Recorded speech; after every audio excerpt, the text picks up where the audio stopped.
Hi, everybody. My name's Alison Kelly. Welcome to More Than Words podcast. I'd like to share with you an amazing story about myself, but also about my guest. So, some of you who do know me, my story starts when I was 2, and my real mum gave me away to strangers on the doorstep. I was given away to strangers she'd never met, and within 20 minutes, she just handed me over. And that was the beginning of my story. However, I'm not here about me. I'm here about other people's journeys because what we'd like to do on More Than Words podcast and video is to share message stories of resilience, empowerment, overcoming trauma. And my guest today, Sara Hathaway, I hope I've said it right, Sara, Yeah, that's fine. Yeah. is oh, her story blew me away, and she has been so kind to be a guest on More Than Words podcast. So I'm just going to hand it over to you, Sara. Hello and welcome. Hello, and thank you very much for inviting me on. Yeah, it's all very exciting. Isn't it just, isn't it? I am amazed at what resilience you've had, because when you told me your story and what you've been through, it just blew me away. I mean, I have guests on here and I think every guest story blows me away. But the difference is you've been on TV with your story, Ooh, haven't bit of fame. Yeah, my nanosecond of fame. you? All right, so let's get into the questions, and then hopefully through the questions, the audience and listeners will be able to find out just why you were so famous about your story. Can you share your personal journey from adoption to acceptance? Because that's what we're talking about.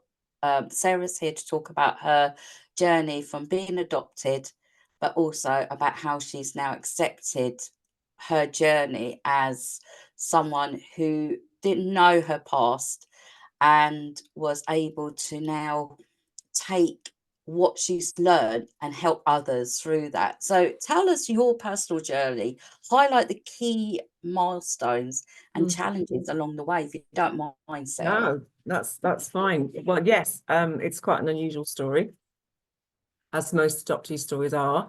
I was adopted as a baby. I was born in 1965 in hospital in Cardiff, and that's where I stayed. Basically, my birth mother had me there, and I was left there. And during those times, it was closed adoptions and things like that. So I stayed in the hospital for 6 weeks, which was pretty standard stuff. And then my adoptive parents came and collected me. So that was my start. Um, I was the second child out of 3. They adopted 3 of us. So I had a brother either side, and we were all singing from the same hymn sheet, really. We were all from adopted from birth mothers, all different birth mothers, and grew up together. And that's what we did. We were fortunate, very fortunate, really. We were sort of told bits and bobs about our adoptions when we asked. We always knew we were adopted. It was never an issue. And my mum, I'll call my adoptive parents mum and dad, because they are my mum and dad. Okay. We'd say to her when we were on holiday, say, "Oh, go on, Mum, tell us about our birth mums," and she'd tell us what she knew, little nuggets of what she knew. But because it was a closed adoption, it was very much cut and dried. Then law basically said no contact with birth anything. Here you go, here's your baby. You've adopted this baby. This baby's now yours. And so that's it, and that's what we sort of accepted, to be honest. And when we talked about acceptance, I didn't know any difference. I was secure, and they very much did I think the classic adopted parent thing by saying, "We really wanted you, we love you," and all that sort of stuff. And I had no questions about that at the time. So we had a happy childhood, very sort of rural, outdoorsy. We were the youngest children out of large families on both my mum and dad's side by quite a long shot. So we were the sort of a bit of a lastminute.com thing. My mum was in her 40s when they adopted all 3 of us. And we grew up in a rural setting in Wales, and then we moved to Shropshire, where my dad was teaching then and my mum was a nurse. And we had this lovely sort of free upbringing. Not a lot of money. There just wasn't a lot of money around them, but we always lived in nice places. And dad always made sure we had really good holidays, which gave us all a bit of a bug for traveling. And I didn't really question it through my childhood. Always knew about it, always knew you could say something. And mum and dad always gave us permission to search if we wanted to at any point in time. But I think the weirdest thing was when the law changed and the laws, that the powers that be decided it hadn't been such a good thing to do closed adoptions because of the identity of the child and not knowing where they come from, and it's a very different ball game now. I remember the only time I had a conversation with my big brother about it was when they changed the law, and basically if we'd expressed an interest in finding out about birth mothers or whatever and registered on this register, and she could then track us down if she wanted to. And I thought, oh, I don't know what I feel about that. And I remember having a conversation with my brother at mum and dad's at the time saying, oh God, what do you think about this then, Dan? What would you feel if someone knocked on your door? And he just said, well, don't really know. I just invite him in and say, do you want a cup of tea? So it was, that genuinely was the only conversation we had, because it wasn't an issue. We were brothers and sisters, and that was it. So a lovely childhood in lots of ways. Went through school, very different stories through school. I loved school. I was a very shy child, believe it or not. And looking at it now, I can see a lot of reasons why. I love school. I love learning. My brothers were very different. And they went different ways with things. I went to university and became an occupational therapist, and my elder brother went traveling. He went fruit picking seasons in Europe and carried on traveling really with a big bus. And then my younger brother got a trade and he sort of worked locally in building. So we went and did different things. We're very different children. But what was really interesting was no one knew we were adopted, and it wasn't because it was a taboo subject. It just wasn't a subject you had in general conversation. It was different back in Yeah, those days, though. I mean, yeah, I think the difference between our stories is the fact that I asked my mum and dad, because the people who adopted me, like you said, mum and dad, they were white. And of course, I'm tanned. So I used to get picked on about the colour of my skin. And I used to say, where did you get me? And they say, oh, we found you under a gooseberry bush. And it wasn't until I was 8 and they was like, right, we have to tell you now. And it right, all sank in, and it was, I think being adopted, I don't know about you, Sarah, but it's like pieces of a jigsaw puzzle, and it's putting all the pieces together and yeah, trying to work out, where do I fit in? What piece am I? Do I fit in here and do I fit in there? So that takes me on to my next question.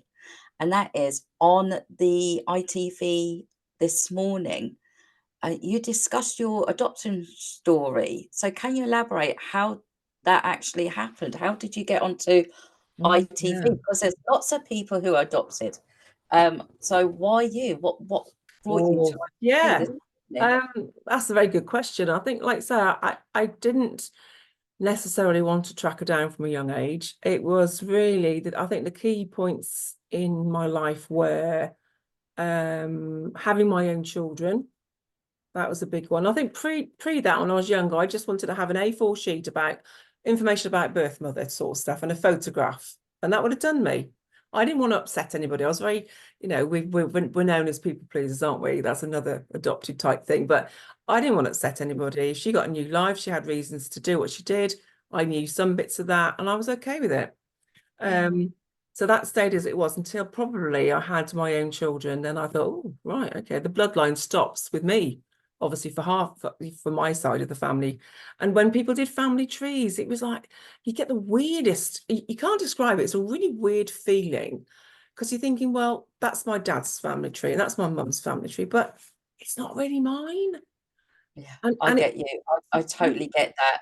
and it's a feeling, It's isn't it? weird. It's just like, and it's a feeling you get in your stomach, and it's not comfortable feeling, but you just think, I suppose, if you analyze it a bit more, you think, well, where do I belong? So Yeah. maybe that was underneath it all, perhaps. And then when I had my kids, it made me think a bit more. And obviously, um, the fact that I got these kids that were part of me, and as they grew older, you could see, oh God, yeah, you do that, that's just like so and so, and you do that, that's just, and you look like me, or blah blah. Whereas people were always shocked as when we were children to learn that we were adopted, because we're all very close, big, close family. I look very much like my adopted mum, my mum. But I think if you took our features apart, we didn't look alike. We were both fair, so we didn't have like you did with different colour skin. And we were both smiley and, quite happy people. So they were always gobsmacked to learn that we were adopted. But going back to the sort of key points, so having my children was a big one. And then sadly in 2007, I had, it was a pretty crap year, not a good year. I lost my brother suddenly, and then I lost my mum in the same year to cancer, and that was half my family gone, and then I mean, it was awful time. And then I questioned, right, where do I come from? Who am I? And like you mentioned, the jigsaw puzzle, you were so right, because I've always described it to people that life is a jigsaw and you add pieces in as you get older and you have different experiences and whatever else. But what I felt being adopted, my first bit's all hazy, it's not there, there's pieces missing, it's unclear, it's all a bit grey, it's not colourful. That's how I describe it. So then I thought, I need to know more. And then my partner at the time said, well, I applied for my adoption folder, which gave me some more information. And at that point, because it'd been closed, we had to see social workers and basically be counselled to see whether it was the right thing to give us that information. And that was fine. And she just said to me, tell me what you know, and I'll fill in the gaps. So Who was that? Said that, sorry. So the social worker said to me during the sort of interview, Really? because she said my file wasn't huge or anything. She just said, tell me what you know, because obviously you've shared with me that your birth mum, your mum told you about your birth mum and stuff. Tell me what you know, and I'll fill in the gaps. So that's exactly what happened. And I could see from the story that was in my adoption folder, my mum had me, left me for adoption, but very quickly went to South Africa. I couldn't work out why she went to South Africa, but she'd grown up in Kenya, it said in my folder, and then got married young, and her husband was in the police and he got killed over there. So, and she had me at 22. So she'd had sounds like a very tragic life. So she then came over to the UK, fell pregnant with me, put me up for adoption, and then went to South Africa, which if you look at the sort of political side, you could see, because Kenya was very, a lot of problems in Kenya at the time. And South Africa was a little bit like New Zealand and Australia still are for us, where people went, where they emigrated to. So I thought, oh, that's probably why, and didn't question it. And just wished her the best, really, because it sounded like she'd had a pretty tragic time. So I got on with it. So I got my adoption folder, which gave me information. And then my partner said, well, you can apply to long lost families. And I went, oh, right. Well, how'd you do that then? And just do it online. So that's literally what I did. I filled up the application form in, pinged it over, and then had quite a long process to be accepted. Interviews and Skype things and all sorts, and then contracts. And so they took the story up because it was interesting, and different countries and all sorts of things. And they had my file, they had my case open for 5 years, but were struggling to find anything. I'd have sort of regular sporadic updates from them. And then the last ditch attempt really to find my birth mother was a DNA test.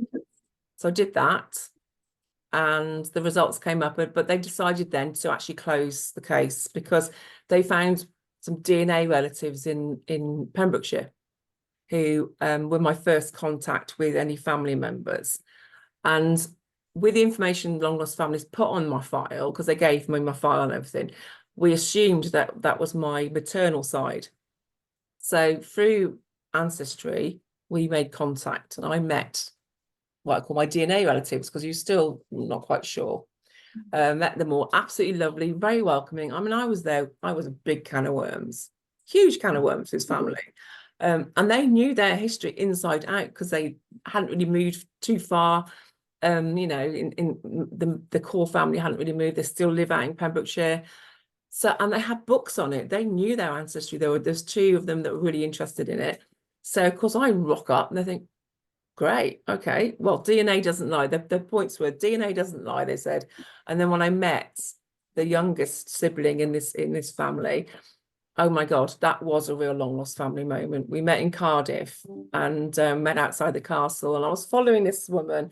I liked her boots. She got a rucksack on and a coat and outdoorsy, and I thought, oh, I wonder if that's her. Turned round, and it was literally, oh my God, that's where I get my nose from. You know, it was one of those. We look so alike. So, Oh, but the wow. family just said, well, you know, the fact that DNA doesn't lie and you look just like us, that says it all. So how did you get onto this morning from being on Davina McCall's? Was it Davina But gosh, Davina, Davina? Do you know what? We'll cut that bit out. yeah, do I'll that. cut Yeah. that bit Yeah. out. Oh my gosh, that's really bad. No, So, I'll keep it so in. It's Davina, funny. yeah.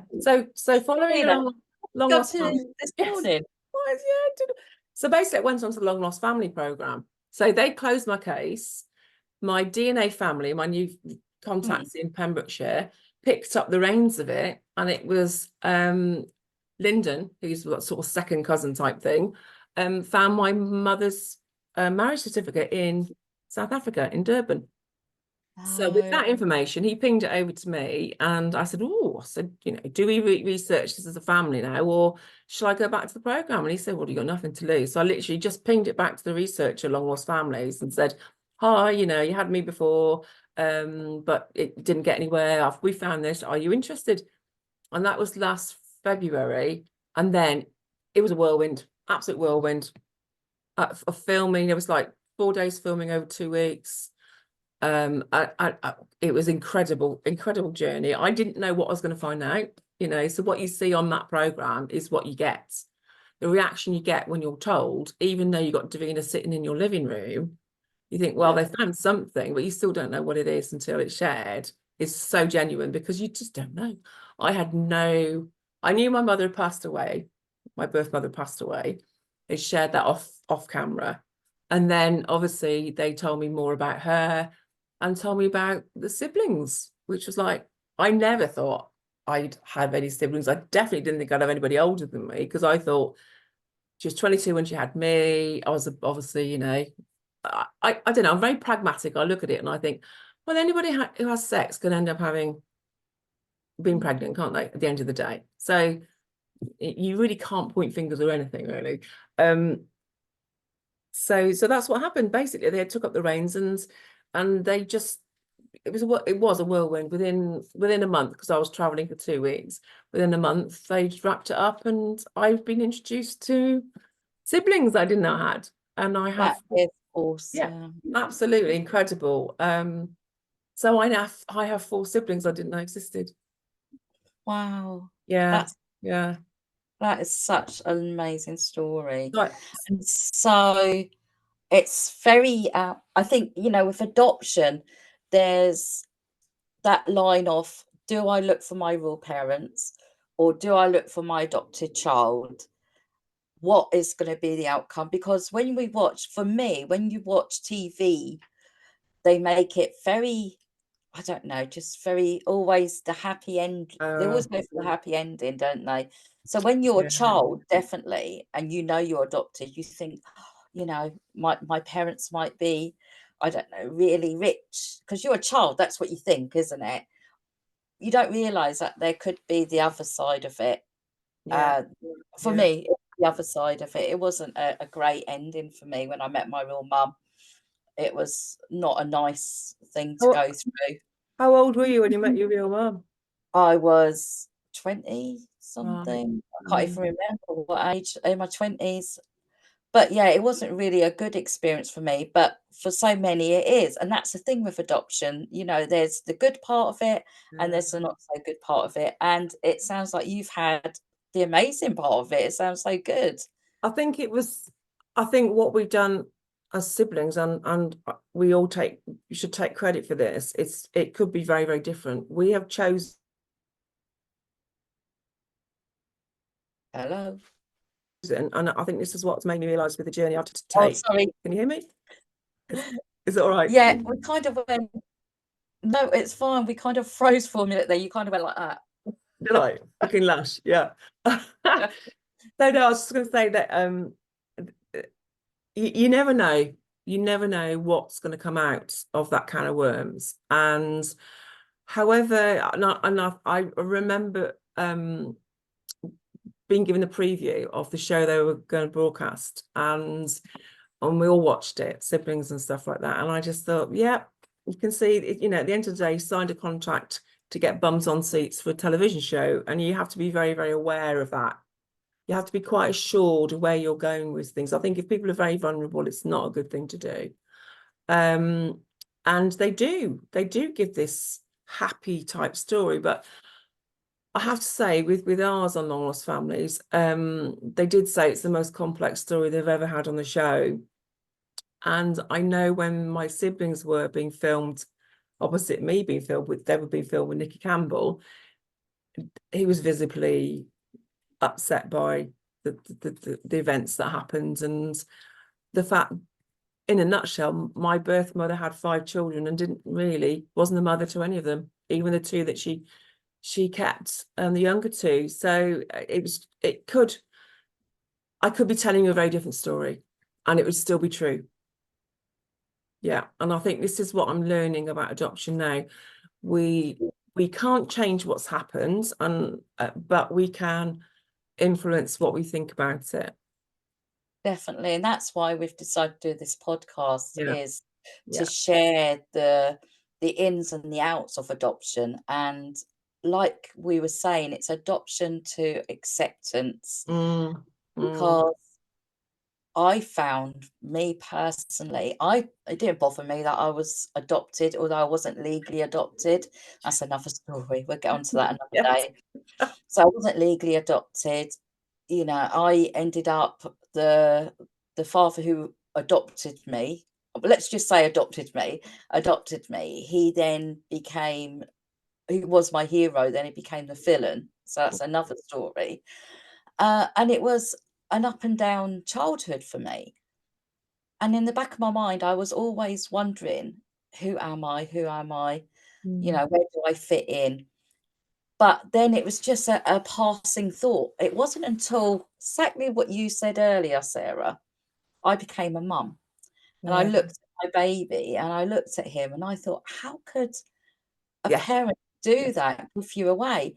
But that's because, in that moment I was a mum. Now, going forward, when I had postnatal depression and it was really, really bad, and I mean really bad, I could understand why a mum, maybe give away a child. So I think you can't judge somebody by your own experience, because everyone has their own stories and their own reasons for doing, either giving a child away for adoption, or you looking to be adopted, looking for that parent. And it wasn't until I went for counselling, I had to go for counselling myself, that it all fit in place. People pleaser, like you said, I'm always trying to make everyone happy. And it was, why don't my friends do this? Why this? And all the questions, and it all led to being abandoned. And I was like, didn't bother me, don't bother me, don't bother me. But when the counsellor actually put that piece of jigsaw puzzle and they fit, and that just broke me. But do you know what? It also mended me. It was amazing. It was like, now I know why I was like that. And the reason I say was, Sarah, is because from that I've learned I don't have to be a people pleaser. I like to feel that my parents did the best they could. The ones that did get me, and my real mum, she had her own reasons for doing what she did. But all the parents, although, everyone loves their parents, and that doesn't define who you are as a person. That's what I'm saying. I think we all become who we are as an individual, no matter what parents you have, no matter what background you have. It's the decisions that you make that define who you are. So that's my little, I don't know how you feel about that. I think it is that. I think that's when because I'm researching a lot of stuff now with looking at the coaching and supporting adoptees and adopted parents. That's the areas I would like to work in. And the reason for that is what you just mentioned, the people pleasing. When I've touched base with therapists for different things and they learn I'm adopted, they're all like, the mouths hit the floor, or the jaws hit the floor, and they go, and I'm going, what's the problem? It's not a problem for me. It's absolutely fine. I now realize that is typical adoptee speak, because it's the most invisible trauma. It's the biggest trauma you can go through, but it's the most invisible one. And I had no concept of this. But now I'm putting my pieces of puzzle in the beginning of my life. And I am sharing that with people and seeing the trauma for what it is. And it's massive. And it's not how I describe it to people is like, however good or bad the birth mother is, and however good or bad the adopted parents are, let's just focus on the event. And it is that trauma of being removed from your birth mother for whatever the reason is.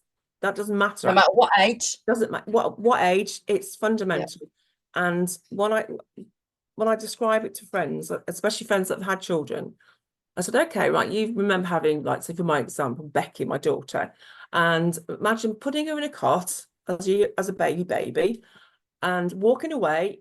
You've got to ignore how you feel about it, but you put yourself in that place of that baby. What is that baby going to feel? I had no concept of this until fairly recently, that your life has completely changed. You have the person that should be there to support you, to feed you, to keep you warm, to keep you safe, and has gone. And however good your adopted parents are, or your adopted mum is, and I had the most beautiful mum. I couldn't have had a better mum. She was fantastic. But fundamentals, basic instinct is that she doesn't smell like my mum. So it comes really down to basic instincts, which you look in the animal kingdom, you can see it clearly. Yeah. And I really didn't grasp that, but now I do. I can see why people said to me, you say you're okay, but you're adopted, and then obviously there's attachment theories. You could, but what I've taken on board so far is really simple stuff, because I'm quite a sort of black and white person, is that big trauma, it's invisible because you're a baby, you haven't got no understanding what's going on, but your brain rewires itself. And I've joked for totally agree. Yeah. And I've joked for many, many years, tongue in cheek, but actually it's very true, that I appeared in this life with independence tattooed on my backside. And it's true, my life, through all the events I've lived through, has just reinforced the need to be independent, to be strong, to survive, because I know I started off in survival mode, and that has not changed. No, we are born with the survivor. I Yeah. think I've said this to you before, Sarah. I know I've mentioned it on when I do my talk. So for those who don't know me, I'm a motivational speaker and an empowerment coach. And some of the discussions that we have is about self-worth, self-love, self-care. Because if you don't have self-worth, self-love, self-care, there's a lot of things that will happen in your life. And no matter how much you give, unless you give to yourself, you're the one that's going to end up with burnout. Anyway, another thing that I've learned, and another thing that I say to people is, as humans, we are born with inner happiness and inner strength, a survival, because no one teaches a baby to cry. No one says this is what you do. No. It is in us to cry, and that is survival. But when you're adopted, I think there's an inner survival. But like you say, you just don't realize it. Now, for the viewers and for the listeners, please don't think we are saying it's wrong to give a baby up for adoption. No. We are not saying that. And please don't think we're saying it's okay. We're not saying it's okay. We're not saying it's wrong. This discussion isn't about who's right and who's wrong. This discussion and this interview with Sarah is two ladies who have been through the journey of being adopted and now wanting to give back. You know, Sarah, like she says, she is now do you help other people who are going through adoption? Because you were saying that, sorry, can you just explain what you're doing? What, as me, I'm an coach, so I empower people to feel better about themselves. And that could be for anyone that's gone through trauma, gone through, addiction, maybe low self-esteem. That's my area, but I'm quite happy to explain how a negative mindset can relate back to trauma, and it could relate to adoption. Mm, If you mm. explain about what you're doing in the field of adoption and coaching. Yeah, I mean, I'm an occupational therapist by trade, and I've worked within the NHS for over 30 years now. And that role in itself, that profession, I'm very proud of it. It's very holistic. We're trained to assess and support people in a holistic manner. So you know, you look at the person physically, you look at their mental health, spiritualism, social, the whole thing, the whole person, all these things we're made up of. So I worked in that arena, generally in physical disability for my career, elderly, frail, all sorts like that, and supported them, being very client-centered. So you try and work out what that person wants to do. And it's time for me to move on. I'm just about to retire from that. And I've been looking at coaching for quite a few years, and I've now trained.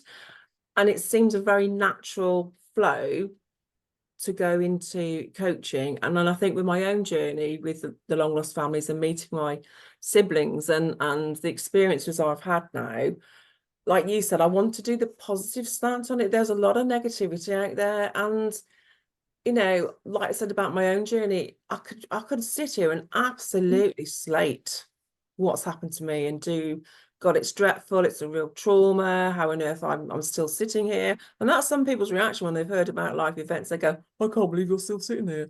But we are, you know, like you say, the stuff you've gone through. So I just felt it just sat right when I thought, God, that's what I need to do. That's what I need to do now. You know, recognize where people are, support them with unpicking it themselves, because you know, I'm 58 now, and it's only now that I've realized that that trauma, which happened through no fault of anybody's, it's a trauma that happened. And it was just not recognized at the time. And I think now Yeah. it's sort of, I don't know. I mean, I talked to my dad about it, and it was amazing, because I said to him, I said, Dad, I'm not, because that's a different journey, isn't it? When you look for your your biological parents, you're dealing with your adopted parents, and you're trying to people please everybody and not upset anybody. But I had a real frank conversation with him about this trauma at birth. And I said, Dad, this doesn't reflect on being adopted by you and Mum at all, but just listen to this. So I sort of gave him the background to the actual trauma of being separated from, you know, nature, your birth mother.